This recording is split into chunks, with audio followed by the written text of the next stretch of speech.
Good morning and welcome to Recipe for Success. My name is Nancy Giacalone and my guest today is Lynn Lambrecht. For anyone joining us for the very first time, Recipe for Success came about from my love of cooking. And I noticed that when I would be cooking, that there was often one ingredient or technique that was really critical to the success of whatever it was that I was making. And the more I thought about it, the more I realized that that's really true in almost anything we do in life and in business. So I like to have guests on that are doing really great things in their personal or business lives. And I'm super excited to welcome Lynn to the show today. Lynn is with the Living Planner, and I'd love for her to introduce herself and tell us just a little bit about your career history because it is long and varied and very interesting. And we'll get into it a little deeper as we go on. Nancy, it's so nice to be here with you today. And I too am a fellow cook. So I love the fact that we are talking about recipes for success. I am Lynn Lambrecht. I have had an aviation career and it spanned multiple cities, states, countries, and continents. So the fun part about that is travel expands us. I mean, it really allows us to go beyond where we're from. I'm from the Iowa border of Illinois in the Quad Cities in Moline, and went to college in Florida and grad school in Ohio and started my airline career in San Francisco. And it's interesting because the aviation sector, it does. I mean, for me, I was in the sales function. So it was corporations and government, military and travel agencies and tour operators and wholesalers and all of that kind of stuff. But had the opportunity to literally move around a lot with promotional opportunities to opening up an office in Sacramento, to working in the international sector in LA, to becoming a district sales manager of Ohio, Indiana, and Kentucky, and then a regional director back up in the West. So I was in Seattle, but then Alaska, British Columbia, Washington, Oregon, Idaho, Montana, and Northern California. Changed countries and companies, moved to China. And so I was overseeing Beijing and Shanghai, went down to our Pacific South office in Hong Kong to oversee the Pacific South division until my parents were both impacted by different health challenges. And I came back to the States and worked out of Chicago so I could drive across the state every weekend to check in on mom and dad. And then, I mean, what I haven't mentioned is that I was an emergency team responder as a volunteer. So you will get into that, I know, a little bit later. But then ultimately, I moved up to Montreal to work with the International Air Transport Association. So my staff was in Geneva, Switzerland, and in Montreal, and it was wonderful. And then my mom was failing. So I came back to the States to help her with transitions. And that's when the Living Planner was born. You make my world feel very small. Don't! Every place you've been, that is so amazing. I envy, I should say I admire your flexibility and your freedom to go to different places throughout the world. I think that is such a unique and admirable trait. Many people, myself included, are not wired that way. I think I'm very grounded to where I live, and even the thought of moving to a different house is somewhat jarring to me. I'm like, oh, you mean I have to pack? And I'm the one that grew up in my same house my whole life, and what's interesting is that I think I have an older brother and older sister, and both of them had traveled a bit. My brother during military service, and my sister, I mean, Bill was, through his education and military, but my sister with her education. And so I don't know, we traveled throughout the US as kids. Mom and dad were always anxious to pop us in the car and get us around. So I think part of it was just instilled when I was little. Oh, and then awesome. My insatiable curiosity. Well, I definitely have the curiosity bug. Just maybe I like to travel. I just don't think I want to live somewhere else. That's maybe for me where I draw the line. But Yeah. anyway, I'll bring it back to our discussion because I could talk about that all day long. But I want to preface it by I kind of chose the title for today's episode, Avoiding the Ostrich Syndrome, which I picked up from a line in, okay, so this, we'll come back to this, but this is Lynn's workbook, The Living Planner. And I picked it up out of there and I really liked it because I think a lot of us definitely have the ostrich syndrome with many areas of our life. And I think that there's no area that is more a better example of it than we want to talk about what happens when we die. Even saying that sentence is hard for a lot of people to even get that out. So I definitely wanted to address that and put it in context as far as why we are talking about the ostrich syndrome, because it is within the context of avoiding discussions about what happens if we die. We're all going to Well, and die. As you say, everybody it's has an about, expiration date. well, if we had come out of if we'd come out with like a date stamp on us, it might not be as hard. But it's not just about death. It's also, there are things that can happen while we're living, thus the Yes. living planner. And so, I mean, we have two bad D words: disability or dismemberment and death. Yeah. Yep. But on the other hand, I came up with my little ostrich family discussion because honestly, I mean, part of it was generational. I was the youngest child, and by quite a few years, from my brother and I are the bookends, and our sister is in the middle. And it's interesting because my dad was in World War II. And, my mom was like 5 years behind him. And generationally, they didn't have discussions like this. And so I have a very warped sense of humor. And I decided that my way of describing it was, okay, we have cute little ostriches with their heads in the sand and their little bottoms are up and they're shaking, shaking, shaking. When they would, then that shaking, shaking means no, no, no, I don't want to talk about it. But being the youngest child, I think part of it was I came out of the blocks curious and conversational. So my questions of why kind of have continued out throughout my chronological advancement. So I think that it's easier sometimes from what I've done a little bit of research, and there's this whole terror thought that people have, and we feel safer when it's easier to not discuss something than to bring it up. There's a lot of superstition around it too, because, if I say something, it's going to happen, when thoughts become things, and, people prefer not to discuss. And I am one that likes to shine light even in dark places. Yeah, I love that.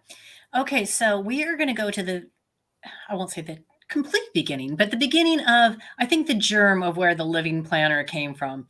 And it really started in your early to mid 20s when you had the responsibility opportunity. I'm not really sure how to frame that because I think it's both things, to work your first airplane crash. And I mean, as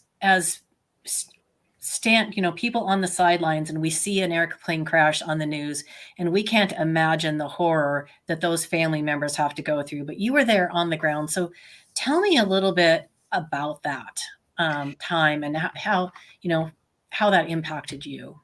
Yeah, it's interesting because when I was in college, I was an RA in the dorms. And when I was in grad school, I was a head res. So I had some crisis intervention training. When my family is a lot of science backed, from a doctor and a dentist perspective, and dietitian, nutritionist on my sister's side. So, I mean, we would have some interesting conversations at home, but I'm incredibly calm in a bad situation. When I was asked if I would consider becoming a volunteer, my response was yes. Of course, I had my curiosity of what would that entail. And when I found out that it would be, I would be called on site, that was something that I knew there were various responsibilities that could be given.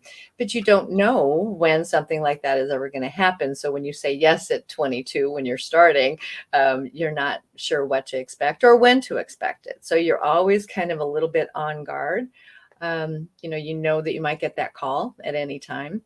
My first call came shortly after I had moved from San Francisco to Sacramento, and I knew that there was a crash in Detroit and that there were no survivors, and I would be, flying in on a red eye into Detroit to assume my responsibilities.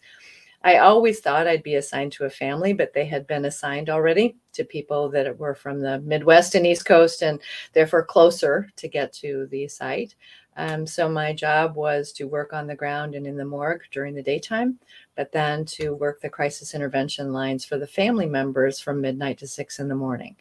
That experience, believe me, when I still to this day watch a crash, I go straight into like that crash mode, because you can't imagine what that's like. I mean, when anyone has experienced a loss, it's devastating. It's utterly devastating. And we never know which is better or worse. I mean, is it better fast or is it better over a Right. long period of time? Like in the case of my dad with his Alzheimer's, that was a long time. The quickness, though, is so jarring, and it's upsetting to people and not knowing how to move forward with day-to-day life. So that was a lot of what I was listening to. Yeah, it's not, you don't really imagine what that can be like. But the only thing I could think of was what is the care and comfort I can provide, if any, in that moment directly to a person who was on the other end of the phone. So you had this experience in your early 20s, but it didn't end there. You No. continued to be involved in crisis management Yeah. for much of your career, and I would love to know what was it that drew you to be that person that had the ability to stand up and stand alongside those people in those very difficult moments. I just know I would want someone. You know, it's something that it's a service in some ways. And I think maybe with, my dad and my brother both in the military, I mean, and like the medical and dental side of it, I mean, I grew up in a place where you do things that are beyond you. And that's how I am. And so it's part of my core being, that part I know. Um, and the other is I knew that I get really, I'm like the chocolate covered marshmallow. I am a big old sap in here, but I'm incredibly practical, and I want to make sure that whatever it is that someone needs, that they can have access to. So I'm a tenacious little fighter for people. And that's just part of my spirit and my soul. And so, yes, we could always opt out if we wanted to. And I opted not to opt out.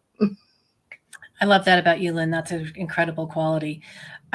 Can you tell me and tell the audience a little bit about the second crash when it was not a fatality and what that was like? Because that was That equally was as difficult. Well, I think the interesting part when I go into hindsight is that my reaction when I was called was, "Why do you need me?" Because I had only kind of been a part of something that was everyone that hadn't made it. But what I found is that people sometimes need us more when they're in that other place, and especially of severe burns. That is a long road to recovery. And that is something that, especially if you're not able to communicate, and your family members are not really aware of a lot of the situation around you. That was like a very intense learning for me, because I was, again, now in my late 20s, but the family that I was working with had a contemporary of my age group that was impacted. So that was very stilling, because it could have been me in that situation. It was also something, I am a believer that life happens for us sometimes and not to us, even in the darkness. It was something that allowed me to come home and realize, holy crap, nobody knows anything about my life, and how am I going to make that easier for someone just in case? Because I know that in those we think a lot about people being older and having, like health challenges, and ultimately not no longer being with us. But that was my huge wake up call to, okay, hold on, this can happen at any point. So how is it that I can respond that way too? So you've got to, the privacy laws have changed so much from the days that I was doing what I was doing, because I could fight with attorneys to actually have more of an authority level to go in and help take care of the situation. These days, the laws are so stringent that it wouldn't be easy for someone to come in from the outside and actually help you. Because the laws, aren't, they're trying to protect us from identity theft and all the rest. I don't begrudge them. I just know that we don't always think about that, because there's this wonderful administrative side of life that we don't start teaching when we're young. Yeah, I had the opportunity about 5 years ago to walk through end of life with a friend, and I was the power of attorney because he didn't really have anybody to help him through that. And even with full power of attorney, It's it difficult. was hard to get the information that I needed and to get the cooperation that was necessary. So I think that leads me into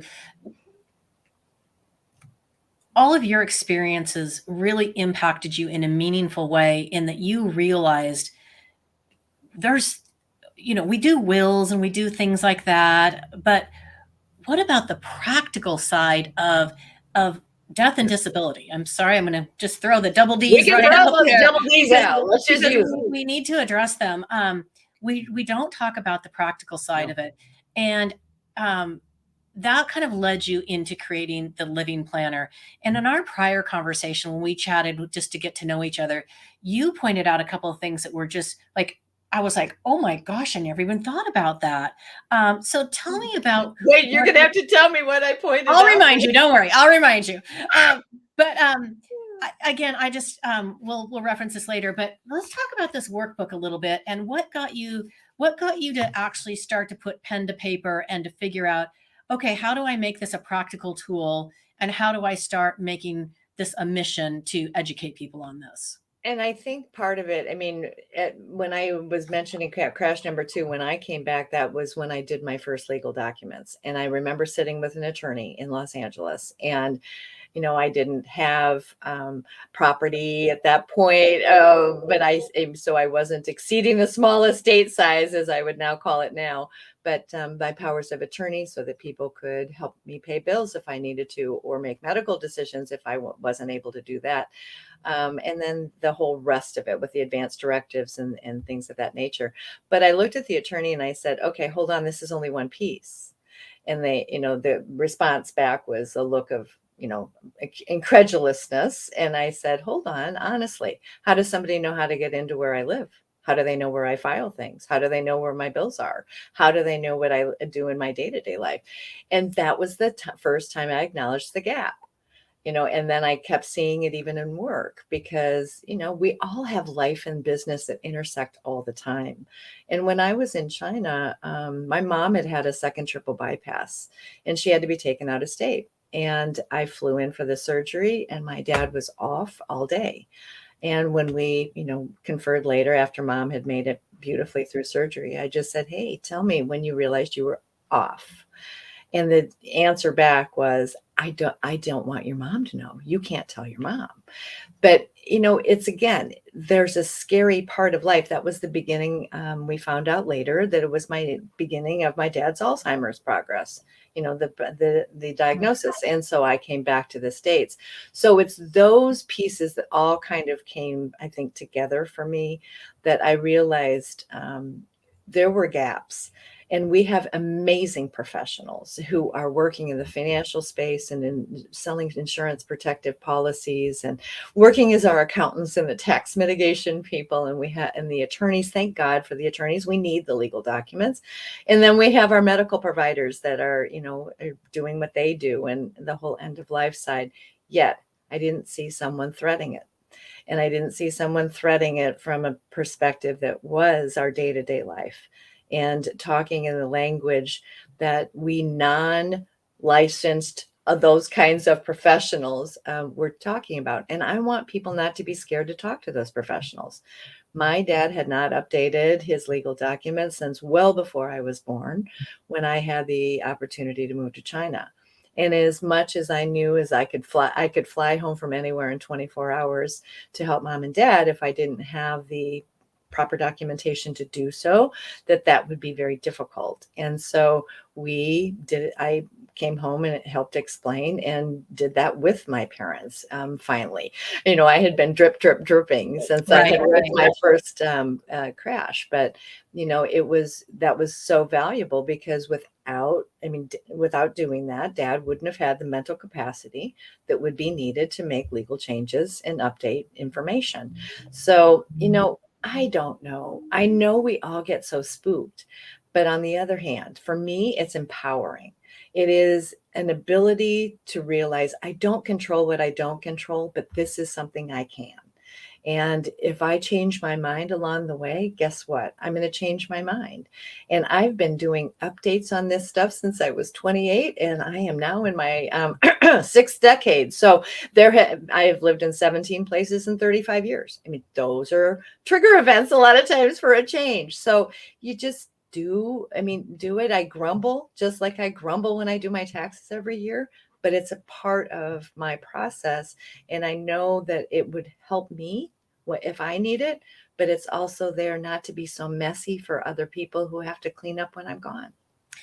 Well, I think that you hit the nail on the head. I think we need to normalize the discussion for one thing, but yeah. So I mentioned the walking through end of life. On the flip side of that, my dad died suddenly in 2021, and I'm still involved with his wife in trying to finalize these. We're down to the legal and tax stuff now. So that part, we have professionals, but in the beginning, it was the practical things that you talked about. It was how do you pay the bills? What's the password to this account? I know. So I want to touch on that for a minute because I think it's the practical side that nobody talks about.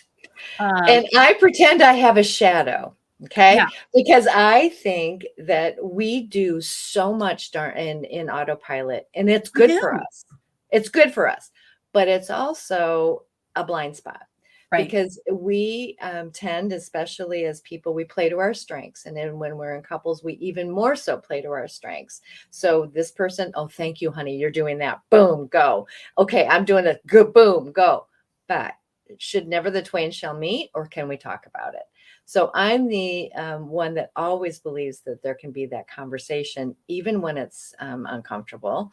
And I think that, little documentation, a little bit at a time, it goes a long way. And it's overwhelming. I understand, but it's not as overwhelming when you look at it from just one little piece at a time. Yeah. So, it's just, I don't know how to take away the mental woogies, other than the fact that I know that when I work with a lot of younger people, they're hesitant to name a guardian and do things of that level and that nature. But again, we can change our mind. We can change our mind on anything. So I think because the emotion seems to be so ratcheted up, that we're just so relieved when it's finished that we never want to think about it or talk about it again. But if we can shift that into, okay, hold on, how do I make life better for me now and make sure that it's accessible from someone else? And if someone were shadowing me right now, what would they need to know?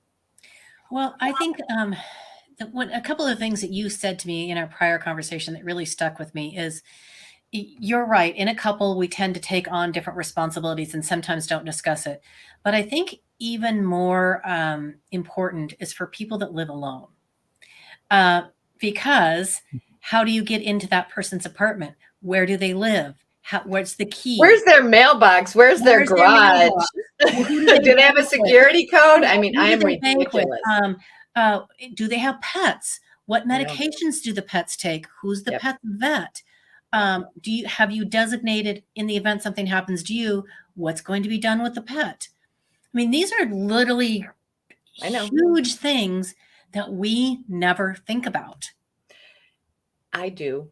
And it's this the thing that I know sometimes it's easier when you have an outside eye coming in too.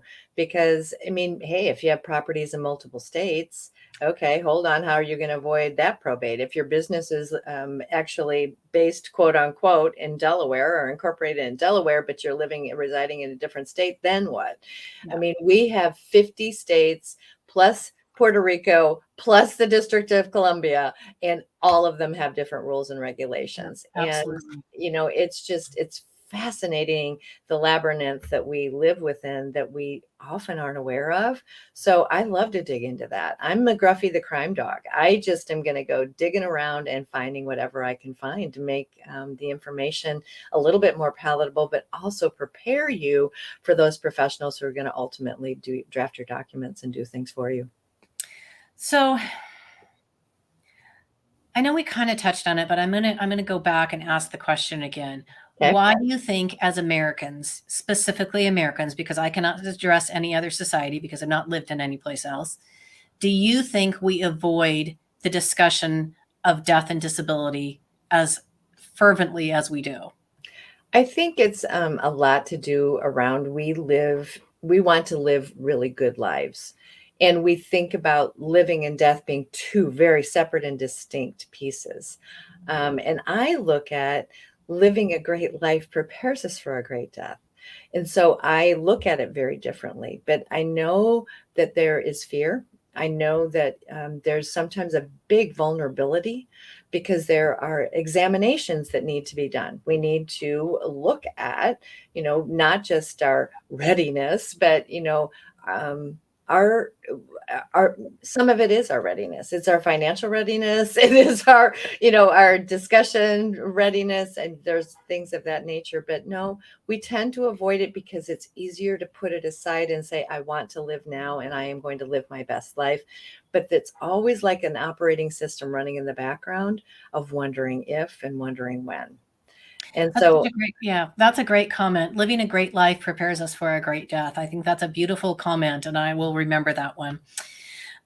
Okay, so if you could tell people one thing, I mean, I know there's 100 things, but if Mhm. there's one thing they can do to prepare their family in the event that something happens to them today, tomorrow, or in the future, what would that one thing be? First, take a deep breath. Second, ask yourself, do you have a plan B? And if you don't, then what is the one thing you could do today that could set you on that path? Okay, I like that. Okay, so we're gonna take we're gonna lighten the mood a little bit for a minute. So I know that in addition to doing all this important work, that you also are a mentor to young women. And that's just and also a mentor for veterans transitioning from service into civilian life. And Mhm. both of those things are like they just makes my heart sing because I love helping raise people up and walk alongside them into their, into their potential. But I want to know what motivated you to do that, and I want to hear more about it. I think part of it is number one, I saw military service up front with both my dad and my brother. And what was interesting to me is that there was a nonprofit organization that was run by, and there was a woman that I had met that was going to become their new executive director. And she asked if I would consider becoming a business mentor. And my answer was absolutely yes. Because I think what I have always seen, we don't always see the transferability of our skills. And these people had given so much to us and our country and representing us and our safety, and then coming back and trying to determine what was going on. It's just an absolute joy to meet them and to realize maybe as a leader of people, even in my jobs, I always wanted to know what people, like tell me who you want to be and what are the tools that can get you there. So that part is amazing. Now the kids, then that's a blast. I haven't had kids. So for me, it's an ability. I was the 17-year-old that paid for college by myself and left my state and went to a new state. And you learn by sometimes just falling down and getting up. But I kept thinking, wouldn't it be cool if somebody could actually be side by side? And so it started out actually as the scholarship recipients were receiving like a quarter's worth of mentorship.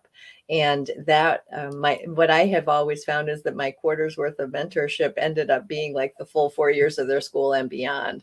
So, I mean, when we're starting out, we're really excited, and there's a whole independence and life is ahead of you, et cetera, et cetera.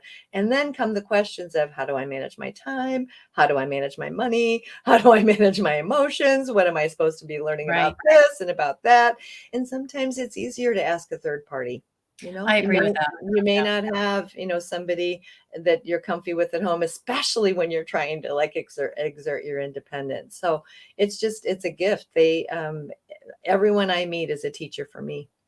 I love that. That's wonderful. Just out of curiosity, what do you think that for veterans transitioning into civilian life, what do you think their number one biggest challenge is? Specifically, when I talk about civilian, like the business world, what do you think that biggest challenge is? Wondering how their skills are going to fit into a workplace. Okay, well, that makes sense. It makes sense that they would think that. To me, I don't think that, because I I think don't think it either. I think I of all don't, the wonderful skills that they have garnered and how they would be but easily it's transferred. kind of like the aviation sector. We have specific lingo and acronyms and, processes, et cetera, et cetera. And, you know, logistics means one thing one place and one thing another, but you don't always see how that's going to transfer over. And so I think part of it is just an acknowledgement of, okay, hey, hold on. This is what's underneath what you currently do, and this is what's in the marketplace that of people that are looking for that. So it's just an education and awareness, because you don't know what you don't know. And so you're thinking, okay, I only know this in this environment. How do I move it somewhere else? Yeah, that makes sense.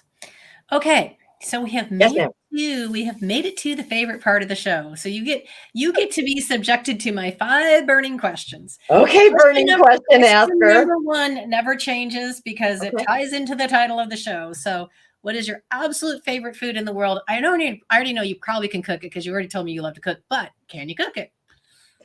Okay, so this is going to be I'm like the geek, because I have seasonal favorites and I have mealtime favorites. Okay. So right now I'm in this like crazy mode of making sure that people have fresh blueberry scones. Ooh. And yes, I make them, and Oh, I love I blueberries. make lemon curd to go with it, because Oh, it's just one of those things that I do. So, I love is lemon that a curd, meal? No. Is it like a healthy snack? Probably not, but but it it's is tasty. awfully yummy. Yeah. So, is that at the top of your list? It's been front of mind lately. I don't know why, but I mean, okay, so I love a good sweet potato black bean chili. Oh, that sounds good too. And I love creating that too. So yes, but I can get into the whole, please allow me to get a beautiful fish and put it on the grill and then have couscous and vegetables and, all that stuff. So I'm kind of healthy, except Yeah. for the blueberry scones and the lemon curd. So yeah, It's not terrible. I mean, does it rank high on the healthy factor? No, but it's certainly not in the very bottom. So I give you a pass on that. That also okay. confusing. Okay. So what is the one character trait you admire most in other people and why? I'm going to combine two, because I am not always a rule follower, and I'm going to say kindness and wisdom. And the reason why is that someone's spirit and their kindness always makes my heart happy. But their experiences and their ways of deciphering what's happened and being able to share the wisdom piece is huge.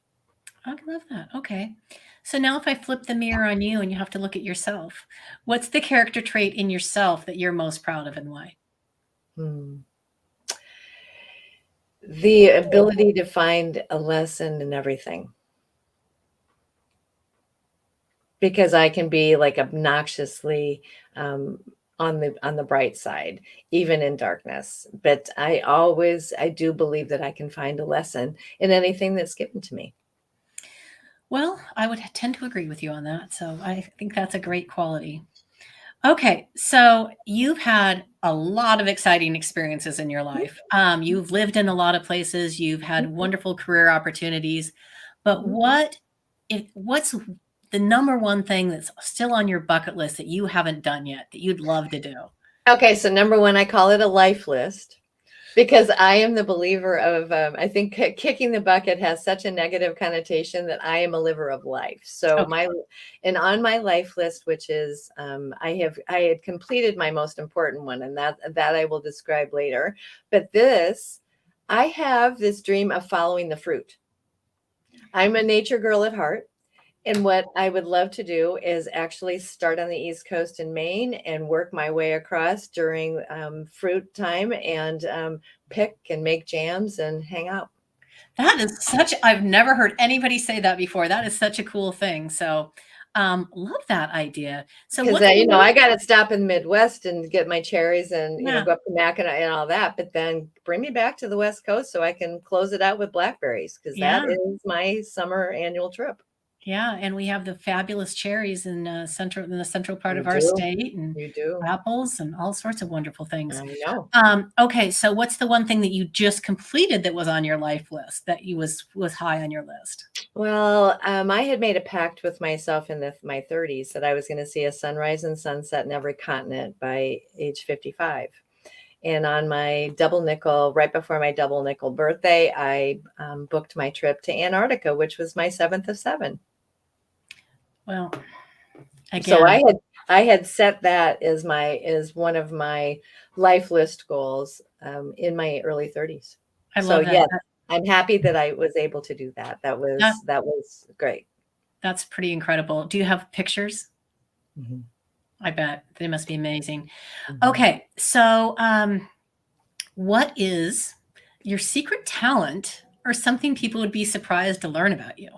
Ay, ay, ay, ay, ay. Okay, I think I've been thinking about this one, and so one of them is scary, and one of them is much more fun. And I think the fun one is the seventh of seven continents. Okay, Yep. the a scarier one is that I fell off a seawall when I was 20 years old, an 18-foot seawall, and I died and came back through CPR. So I will tell you that that experience does stay with you, and maybe that's been part of why I'm as goofy as I am. But it definitely a way to acknowledge living life every day. It does have true meaning. Oh, okay. Well, that is very interesting, and I think that you're right. I think that those significant experiences impact us in ways for the Mhm, rest of our lives. So, mhm. truly, it has allowed you to bring a joy to life and a joy to discussing the hard topics that other people are afraid to tackle. So that's awesome. Being shy is not one of my problems. Okay, last question. So, Yeah. who is one person that maybe they have a podcast, maybe you follow them on social media, maybe it's an author that you would most like to meet in real person, sit I down and never have a cup. pronounced this name correctly, but it's Atul Gawande, and that's the author of Being Mortal. Okay. I would love to sit and chat because it's the combination of, like the whole science side of it, but a way that we could maybe rethink how medicine is practiced and how we societally could discuss and have more open and honest discussions about being mortal. Yes, there's vulnerability there, but like embracing life fully too. Okay, I love it. All right, so again, I have flashed this a few times, but for anybody Yeah. who didn't see it, hold it up. So the Living Planner is as a very practical workbook, and I believe that there's an online guide or something that goes along with it. Am I correct, Lynn? I've built some online courses that have Okay. taken each section into separate units if that's easier for some people to look at, or, like the whole thing. But as my beta testers had told me when I was practicing putting together all the pieces, they were like, this is a lot. We had no idea there was this much. You may want to break it apart. So if you would like to embrace not having as big of an overwhelm, take a little section at a time. But the book was written that way too. It's short. I try to be in layperson language as best as possible, and I sell it on my website. Yeah, it's terrific. I just got it and had an opportunity to look through it, and I do like the practical way that it's laid out. It is in bite-sized pieces. So if anyone is interested in obtaining a copy of this, it is available on your website, thelivingplanner.com, correct? Yes, ma'am. And you can also contact Lynn through your website or via LinkedIn. Yeah. So I would just love to thank you so much for joining us today. I think this was an absolutely fantastic discussion. And I think we just need to keep bringing this subject to the light and letting people know it's okay to talk about it. Thank you for allowing me the opportunity to do so. And you guys, don't be scared. Honestly, at the end of the day, it's all little baby steps. It's how, what do? We take like a little bite. We can be little Pac-Man people and just take a little bite at a time. So don't be scared. Don't be an ostrich. Come up, see the sun. It's good. Don't be an ostrich. Keep the fluffy butt down. So Yep. anyway, thank you again, Lynn. And Thank thank you you. everyone for joining us today. Thank you.